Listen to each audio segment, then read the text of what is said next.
Hello there. Welcome to the second episode on my channel. My name's Matt, and this is Magpie Mob. If it's your first time here, thanks for stopping by. If you enjoyed this video, there's at least one more at time of uploading that you can check out. And for those of you who already watched my shaky first upload, good news everyone! I've not only fixed the video file and re-uploaded it, but I did my best to improve the audio while I was at it, and that newer, better episode is now out there for everyone's enjoyment. Now let us chain up the true firstborn in the cellar, feed it on roots and fungus, and never speak of it again. On with episode 2. Begin! So, in episode 1, we made something creepy out of sticks, and while I am tempted to make my second video something distinct enough from the first to avoid getting pigeonholed too quickly, there are worse brand identities than spooky sticks. And I still have a lot of these left over from my autumn harvest.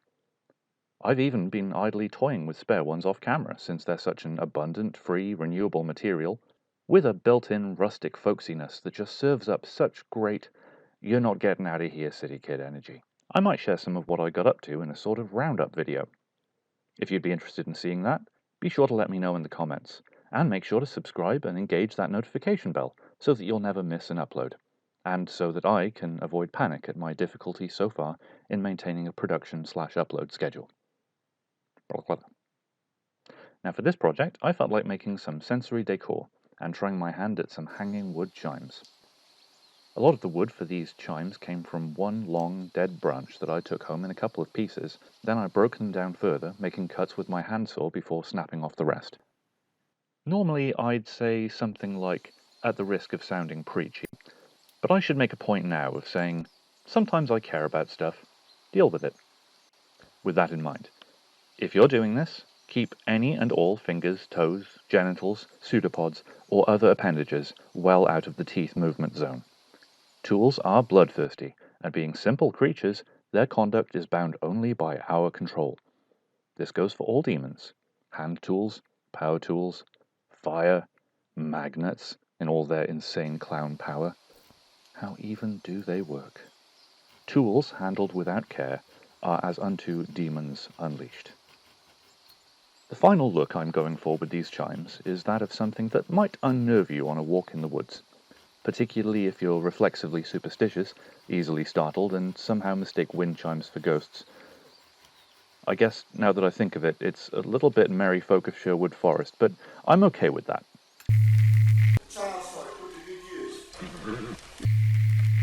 Eat the rich.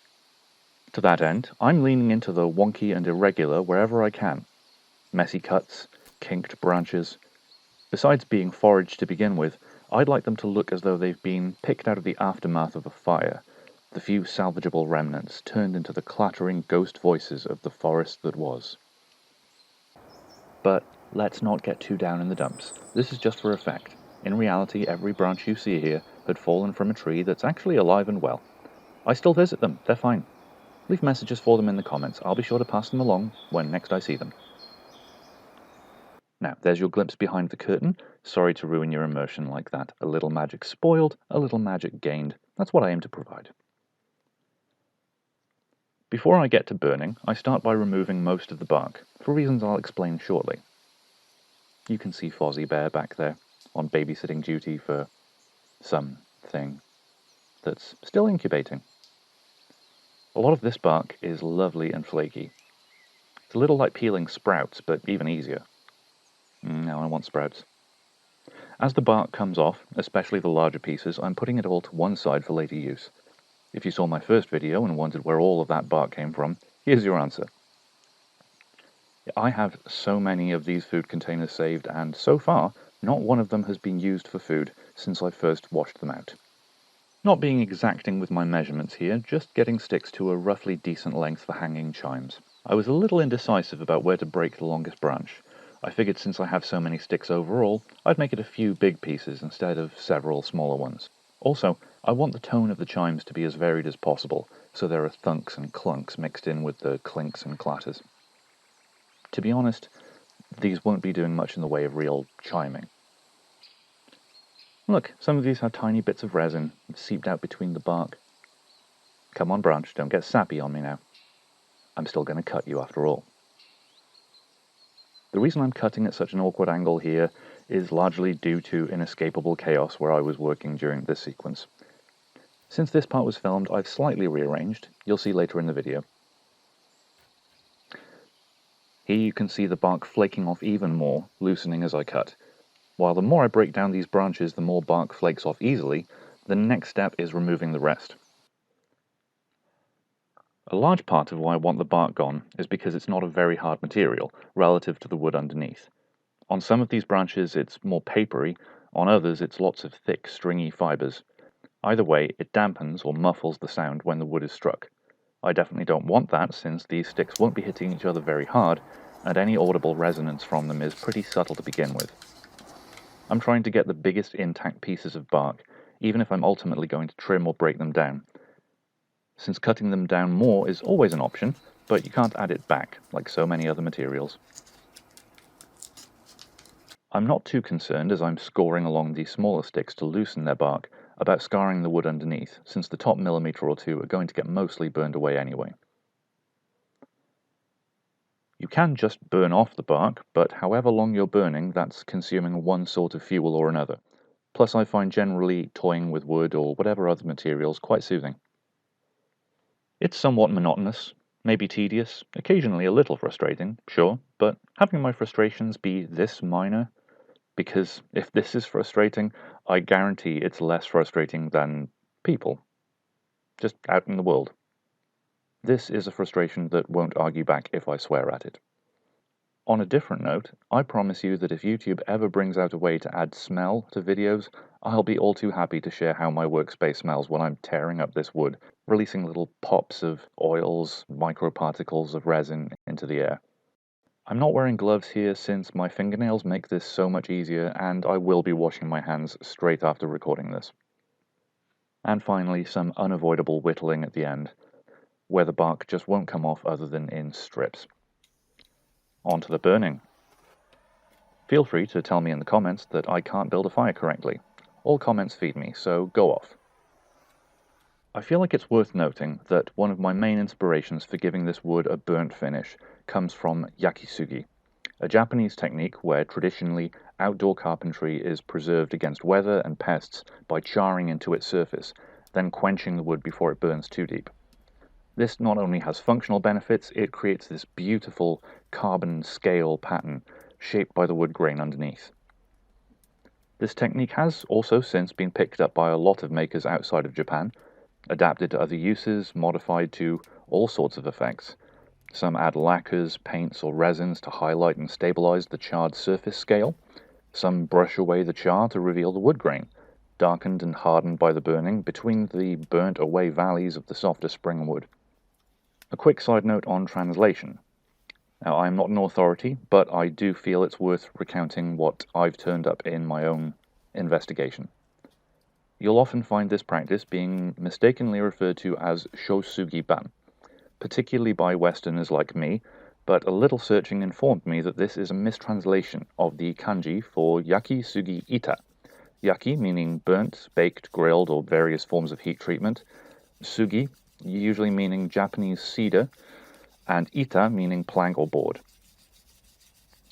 From what I gather, it's likely that an academic made an ill-informed assumption about vernacular pronunciation, and shosugi-ban was born.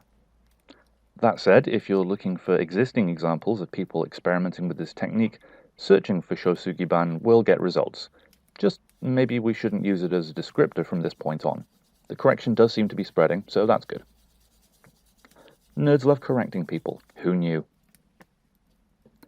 Anyway, what I'm doing here is not yakisugi, but I like to draw attention to cool things that inspire me.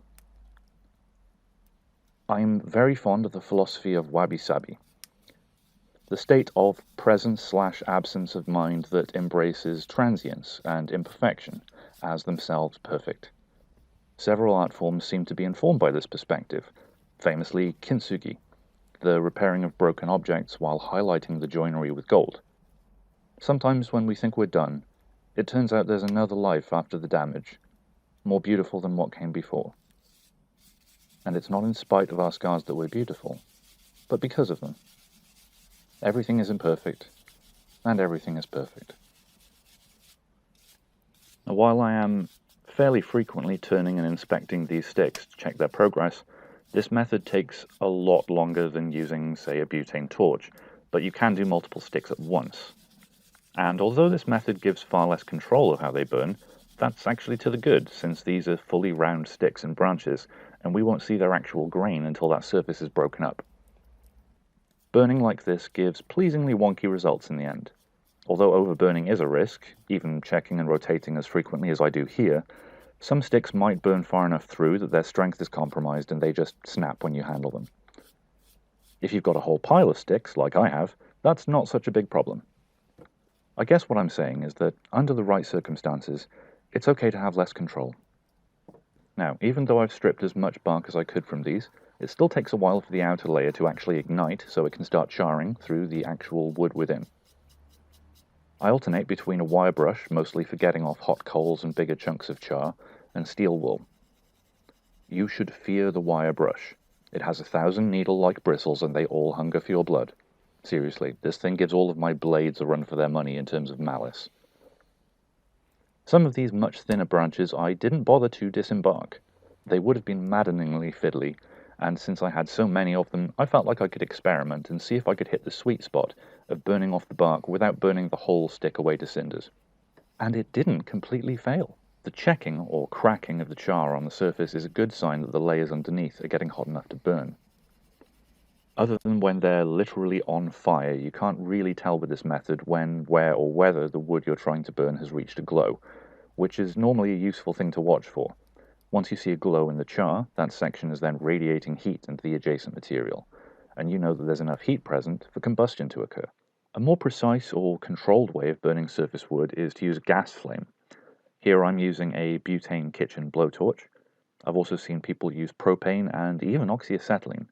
Whichever way, it does consume fuel, probably more if you're doing it out in the open with a cross breeze, like this idiot here. I can go back and forth along the wood, first off trying not to burn it, but just watching the material darken as it's heated up. And once I get a wider working area hot, it'll be easier to burn that whole area more evenly and consistently. Chasing the flame and the glow, watching for the cracked char, less dramatic with this method since the fire isn't as consistently intense, and although it's more focused, I'm again moving it back and forth to try and bring it all gradually to where I want it.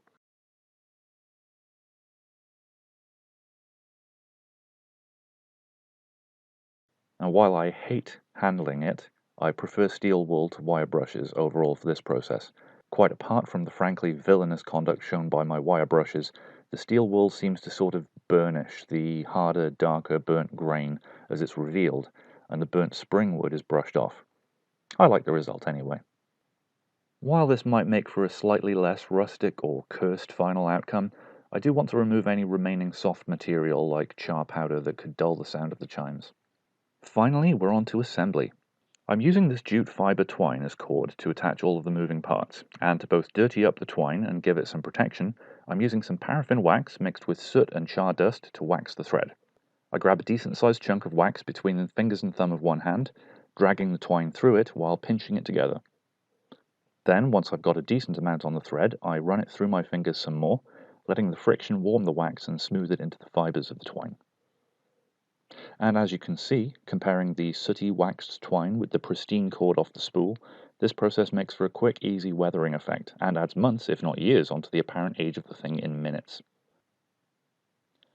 As the wax crumbles into smaller and smaller chunks, it gets more awkward and fiddly to handle, but at a certain point I can just heat up this jar, and all of those little pieces will melt down and form back into one cohesive lump that I can break out at my convenience. For the smaller sticks, I'm lashing one end with twine and leaving a length loose for attaching to the frame.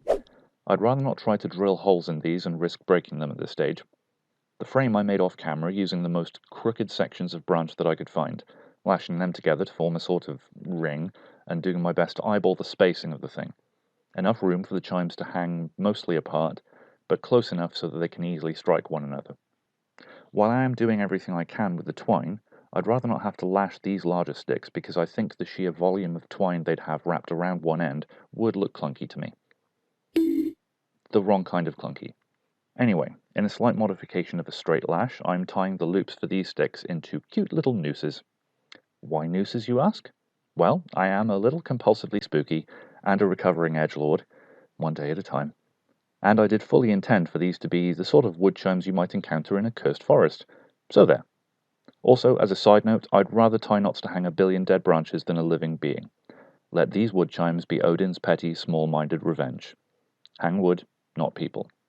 Because I wanted to see how the whole thing looked as I put it together, and because life is always more interesting when we're making it as difficult as possible for ourselves, I decided to suspend the ring frame first and keep it that way while I added each chime.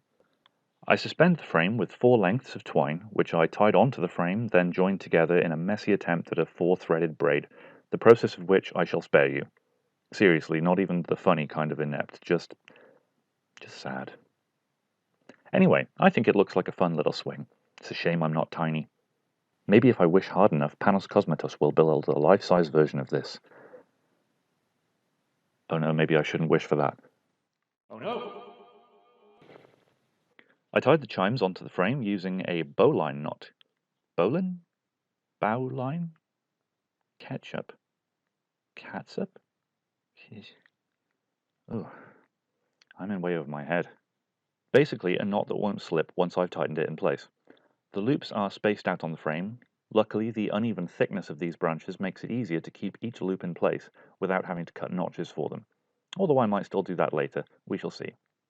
At this point, I remember that while waxing the twine does make it just a little better behaved, there's just no stopping some flyaway jute fibers, so at the risk of turning this whole contrivance into a giant wick, I'm going to lightly touch them with a lighter to burn them away. And here we have the finished wood chimes. I'm quite happy with how they've turned out. I feel like if I'd scrubbed away too much more of the blackened wood, it might have made them feel more ornamental than ominous, and I'm less about chic decor than I am all about shrieking decay. If you've enjoyed this video, remember to leave a like, a comment, hit the subscribe button and the notification bell. That way my irregular and mysterious movements can still pop up on your radar, and you won't miss any choice signs of the end times. Now, I've probably spent about enough time for one day marveling over dead branches. I think it's time to go and be wind in the grasses. Until next time, look after yourselves, stay weird. I love you all.